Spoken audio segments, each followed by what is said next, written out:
Yo, what's going on, guys? So in today's video, we're going to break down the beef and the beans of Facebook ads, and that is with Bullseye Targeting, right? Most of you got this course because you wanted to know how to target better. You wanted to get the results we got. You wanted to just be able to reach the dream customer without having to go through all the difficulties of finding them. You just want them, right? This is what this course is about. This is what Facebook ads is about. It is about finding your dream customer and getting them to buy your product, service, brand, whatever, quickly, right? That is the point. On autopilot, on your laptop, whatever. So first thing I got to say, before you guys even get into this targeting, right? Before you guys even get into it, you must realize that this is the very last thing that you do. If you have not seen my video, the very beginning, about the order of what we're doing, you need to watch that again, because making the ad is the very last thing. And what's in the ad, or not the ad copy, but like the details of the ad where you get your target audience and stuff. So all this is the very last thing you do. You need to make sure that your ad copy is good, the links work, they're all properly masked, the funnels are created, and that everything flows. If one small detail messes up, that could be the difference between $10,000 and $100,000. You see what I'm saying? Like, it's the smallest detail that can mess up your entire thing. So you need to make sure, like, be strict on your funnel. Make sure everything is put together so that you don't have any issues when you get right to the ad. The point is to create this ad, get it going, and then you just sit back. That is the point. If you have to constantly keep changing things as it's active, not only is that bad in Facebook's eyes, but that's bad in your bank account. So don't do that. So another thing is the fact that when you guys create this ad, you guys get everything done, and the target is done, the audience is done, everything's done. You're not sure what the winner's going to be, and that's normal. I'm not here to guarantee if you did this and this and this, you're going to make $100,000. This is all about testing. This audience that you guys come up with could be like the best audience in the world, but the people that you're targeting may mess it up. You know what I mean? You may have the best product in the world, but if you don't target the right way, you're not going to get anybody with it. So you have to understand the ways about doing it, and that's what this whole video is about. So get your notes out. Remember this. If you have to rewatch it again, watch it again, because I'm going to go into detail. You guys ready? Cool. So the way that we target, and the way that I used to target, is I would think of a product or service, and then I would just start labeling and finding keywords of all that stuff that affiliated with it. So if I was doing, let's say, travel, I was doing airlines, Expedia, I was doing travel people that like to travel, vacations, like I was labeling all the stuff that had to do with travel, but it works sometimes, but it didn't work all the time. And what I'm trying to say is like, you never really narrowed it down, because all the stuff that you guys were coming up with was just opinion. I'm going to go into this later in the video about fact versus opinion. You think people that are going to like your product on travel like these specific words that you're putting into the detail marketing. That's not necessarily true. What you need to know, you ready?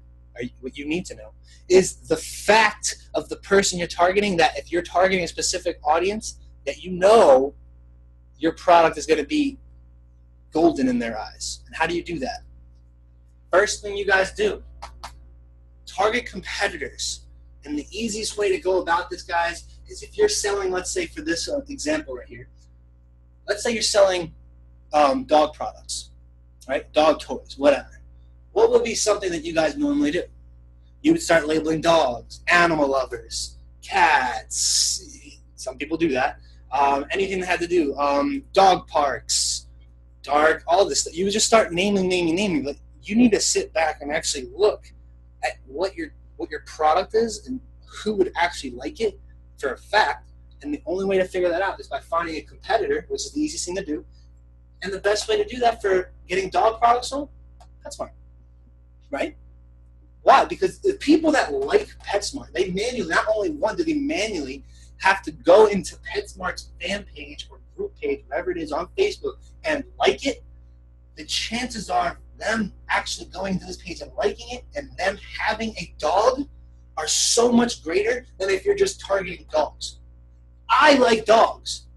I don't own a dog. So why target me? It's not like getting a dog product to me is not going to be a crazy thing in my eyes. So if I ever saw that ad, you just wasted money on me.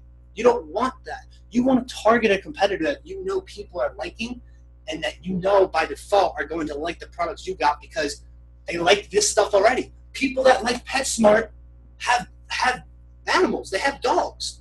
So if you're selling a dog product, obviously the people that like PetSmart are going to like your stuff because they have that pet. Does that make sense? You guys catching that? Now, this could work for any industry. So you can do PetSmart, dog. This is just the more competitor. Let's say if you're in health. This whole thing right here is the health industry, right? If you guys did health and you're targeting products, you'd probably put like nutrition, diet, gyms, dumbbells, working out, beach spot. You start putting all this like crazy words in there that you don't even think are going to work. You just start throwing them in there because that's what you're thinking about.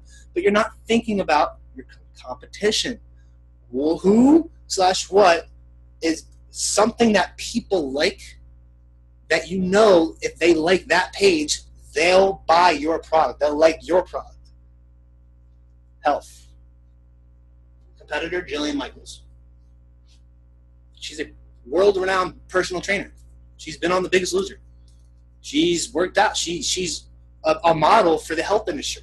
So what does that mean? It means if somebody likes Jillian Michaels, they're obviously healthy. They obviously are a personal trainer or like personal trainers. They obviously like to eat right. They want to look good. They want to look better when they're older. Like, do you see what I'm saying? Like, if they like her page, they liked it personally, and they probably are just like her. They probably like to do things that she promotes. Hence, your products would look good in the customer's eyes. But if you're just targeting gym and dumbbell, does that mean anybody likes that? Anybody can like a gym and dumbbell. Anybody. A person that doesn't even work out can like gym and dumbbell. It doesn't mean it's not being specific. But if they like Jillian Michaels, you know for a fact they're buying their stuff. So think about your competitors. So this is like pets. That's health. You could do this for any industry. Like I just said, health, travel. Here's a good one. If your company, like I know a couple of them, and you have portals where you can just you can give people discounts on their flights, hotels, their rooms, whatever, and you just get them cheaper discounts. Who's your competition? Expedia, Kayak, Orbitz, Priceline, like all the places other places that give you discounts, right? So would you target them? Hell yeah, you would, because people are already looking to save money on travel by liking those pages. You guys see what I'm saying? Like, this is what changed my way of thinking. I went from just targeting interests, which is hard. I went from targeting interests of just everything in the industry. I'd have like 20 to 30 things on my detailed targeting, not knowing what I was doing, right? And here's the thing. I'm not going to say that this stuff doesn't work. It can work. But were the results good? No. I was getting sales, but I wasn't getting the numbers that I saw other people doing. And I'm talking thousands, if not hundreds of thousands more. Like ridiculous numbers. And it's funny because all those people, all they do is target their competition. It's unreal.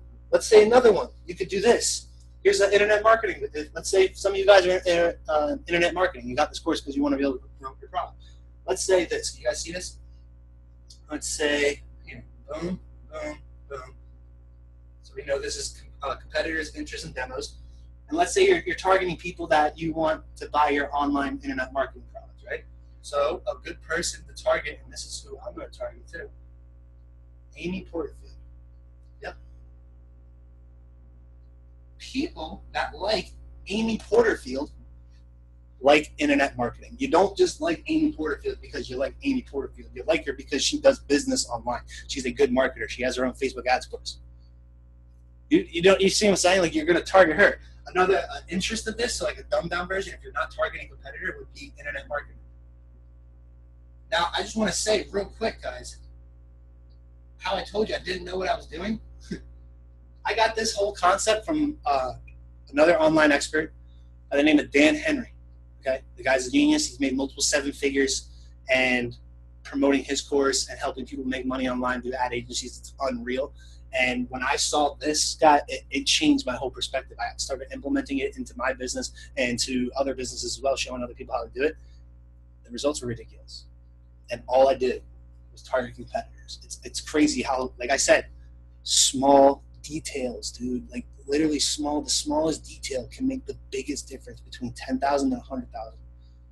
100,000 and a million. Like, it's the smallest details. You just got to really start thinking outside the box. So I got that stuff from him. That's beast. So you do, for internet marketing, Amber Porterfield, internet marketer, and then this, online marketer. That's a demographic. Like, guys, do you guys see the difference between Amy Porterfield and then these two? Like, these are not specific. Anyone could like internet marketing.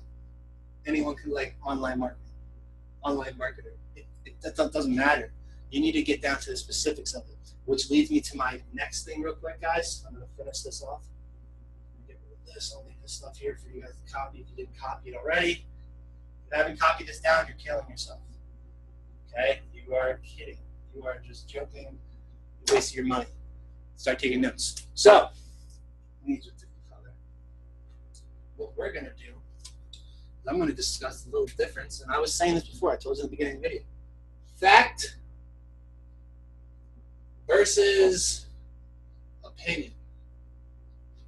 Okay? This is something that a lot of people struggle with. They don't know the difference.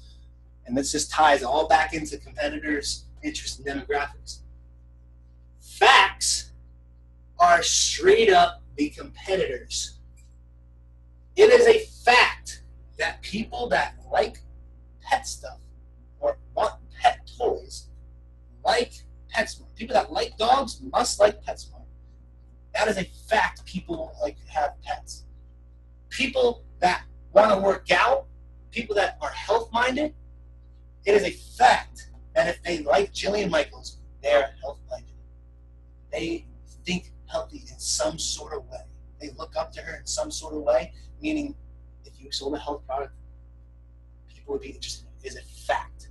It is a fact that if you want to sell online internet marketing courses, Amy Porterfield, anybody that likes her page, likes online internet marketing courses.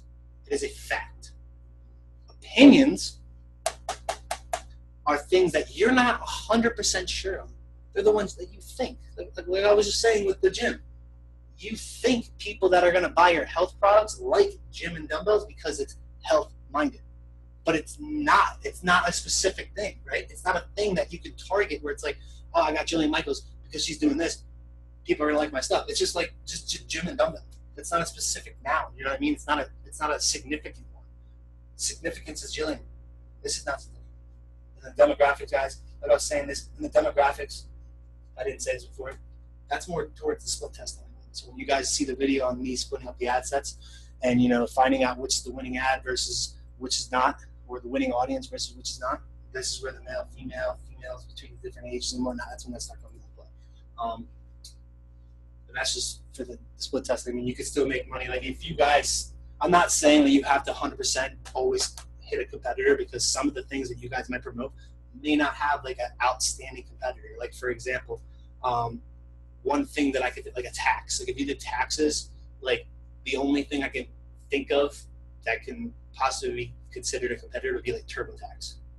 You know what I mean? Like other than that, like there's nothing about taxes that is significant. Do you know a famous like tax guy? I mean, I personally don't. I mean, if there is, awesome. I could be wrong, but if there isn't, like you see what I'm saying with this? Like not every single industry is going to have a specific fact-based person or thing. So you may have to get creative with the interest in the demographics, which is okay. I'm just saying you just got to be really more careful about what you spend money on. You may have to turn ads off faster. So it's going to be a little different, but it still works. But do you guys understand the difference between fact and opinion? Is a fact people that work out like Jillian Michaels, or people that like Jillian Michaels are working out or doing something. It is a fact that people like PetSmart probably own a pet and like pet products. It is a fact that if people like Amy Porterfield, they like online advertising. That's a fact. If you guys can start getting used to these competitors and you start testing all these, you're going to be good. You don't even need that much. Like you don't need like a shit ton of things on here. You don't need 30 audiences deep on the detailed targeting. You don't need that. You only need like one or two. and then you test. It's unreal. Like, it changed my perception, and some of you are probably like, oh my God, that's it? Are you crazy? That makes sense. It's that simple. So just understand this stuff. I hope you guys wrote everything down. This is how you target. So start thinking about your product, start thinking about the industry, start thinking about your service, whatever it is, start thinking about your competitors, and I want you to write down a list of all your competitors, okay? Do this. Okay, not like, oh, I'm not gonna say, hey, you try. No, freaking fucking do it. Okay, listen. Get a piece of paper. What company are you in? And start writing out all of your competition. Write it out and find your best one. And then guess what? Whenever you come down to like a handful, why don't you just split test all of them? Right? You'll never know. The one that you think that could be like the most insignificant one could actually be the most productive one. You never know until you try. So I hope you guys learned something today. I'm really excited about this. One of my favorite sections. Makes me the most money. I'll see you guys later.